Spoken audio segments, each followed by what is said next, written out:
Welcome back to another new edition of Africa Today that brings you the latest of the happenings in Africa. And of course, as we all know, that the two-day Tokyo International Conference on African Development, the TICAD 8, was concluded today in Tunisia. And with us is His Excellency Ambassador Hussein Hareedy, the former Assistant Foreign Minister. Good evening, Ambassador Hareedy. Madam. How are you, sir? Of course, you have been following the conclusion of the TICAD 8 or the Tokyo International Conference on African Development. My first question to you, as we have seen the statement that was given in the concluding session of the TICAD 8 that was given by the Tunisian President Kais Saied. It is very obvious that TICAD 8 have given Kais Saied his biggest international platform since even 2019 election, probably. It has given him an opportunity to express his policies and his stance and the Tunisian stance to the region, and of course the international arena also on an equal foot. Well, of course, holding the 8th summit of Japan-Africa partnership in Tunisia is a vote of confidence in the new Tunisian constitution. And of course, it's a very significant international support for the Tunisian government. But having said that, we have to take into account that this summit was held in Tunis, as Tunisia is considered an African country in the North Africa zone of Africa.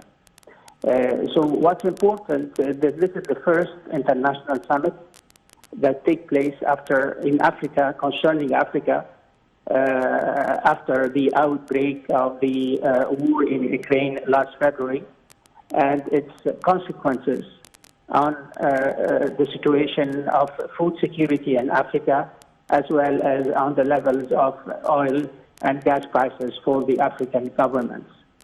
And of course, this war came after a 2-year period of an international pandemic that brought havoc in Africa. So, of course, we welcome the announcement by the Japanese government of almost more than $30 billion in assistance to the African countries for the next 3 years in a very critical period facing African countries. Right. This particular conference that was held in Tunisia is focusing on two vital issues in the continent, or in Africa, or it could be worldwide also: the food crisis, the energy crisis, the education, the human development. They're all a parcel. They come in a parcel that cannot be detached from each other. If you like to assess the aims or the issues that were discussed in this conference that I just mentioned right now. Well, of course, you are probably right, Madam, in bringing up these challenges. But what was of interest was the session on development and stability in Africa.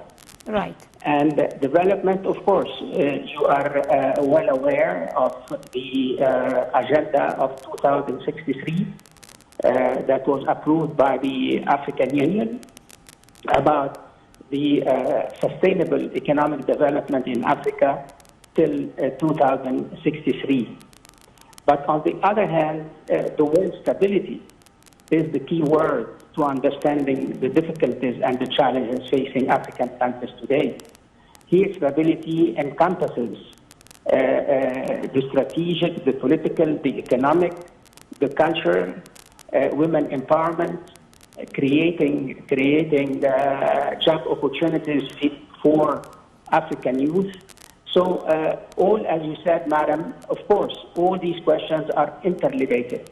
We cannot speak of sustainable economic development while in the meantime we have terrorism and terrorist groups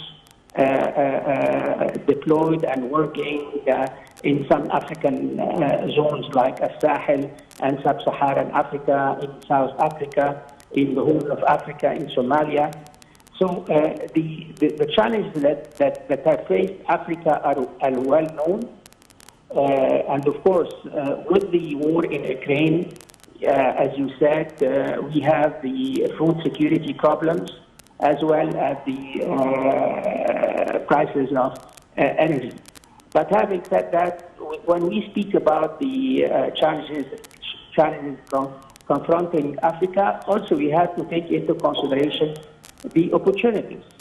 Africa is a growth continent, and if the African countries could really work together and carry out all the plans agreed upon within the context of the African Union, I guess Africa could make it matter.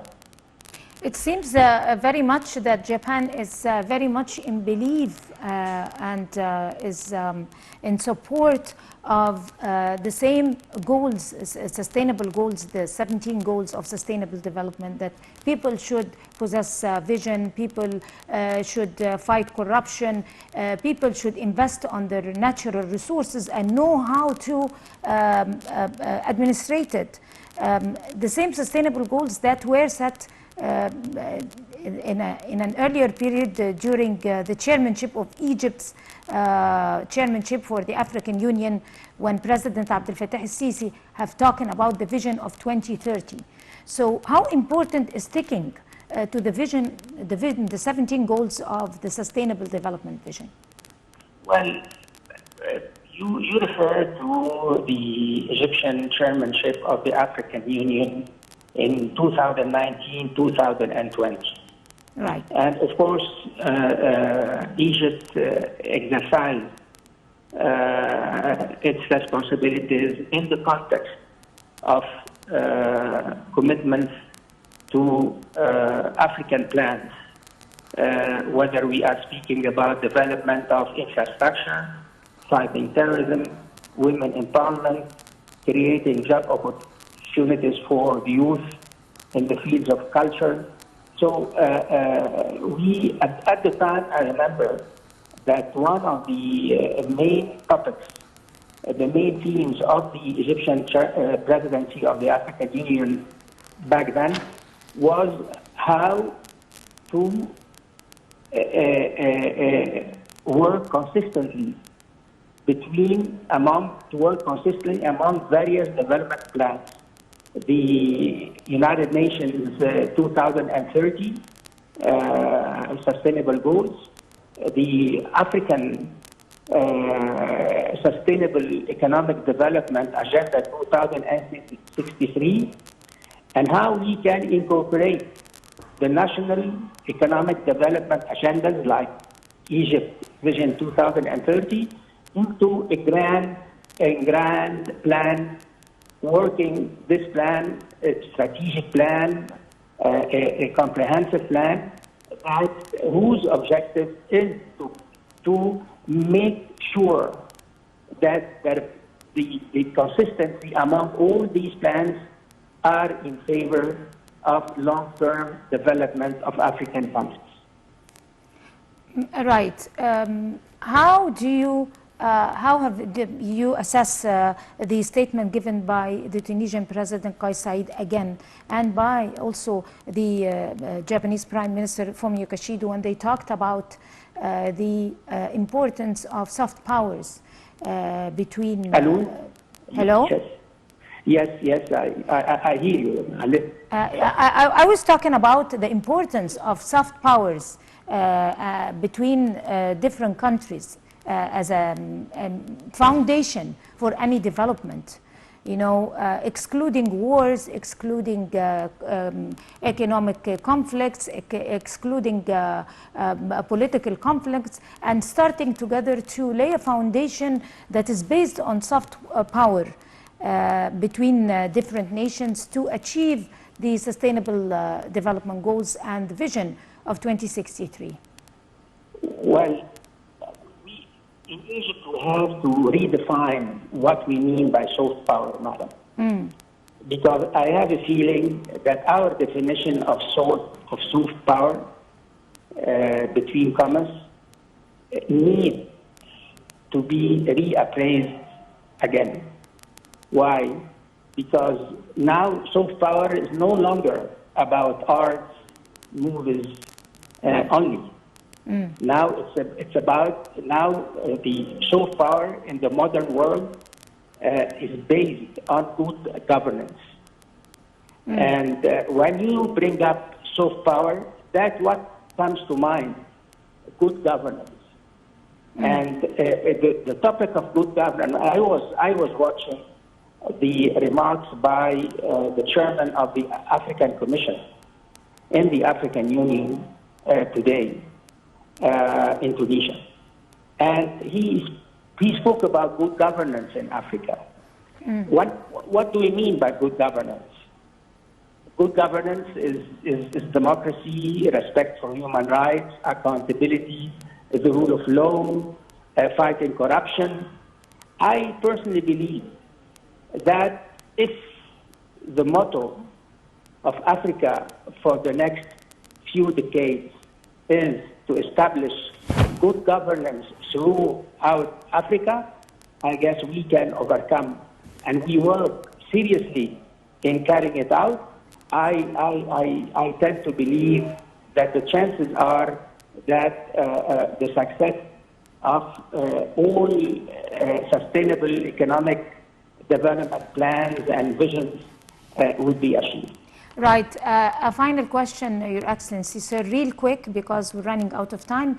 What about partnership, which is the language of the new millennium? I mean, economic partnership or political partnership? As a matter of fact, the 8th summit of Tequila in Tunisia yesterday and today is a symptom of partnership between successful partnerships between great powers, donor countries, and Africa. And I guess these partnerships that concern Africa are many. You have with Germany, you have with Britain, with France, with the European Union, with Russia, with India, with China, and now Japan, and now Turkey has been penetrating Africa lately. So I guess partnerships are very beneficial if used by African governments wisely and in the context of long-term economic plans. Right, Your Excellency, Ambassador Hussein Hareedy, you are a former assistant to Foreign Minister. We'd like to thank you so much for talking to Africa today, and you have a good evening. And I guess this brings us to the end of this edition of Africa Today. Thank you for joining us, and stay tuned for more coming up on Nile TV.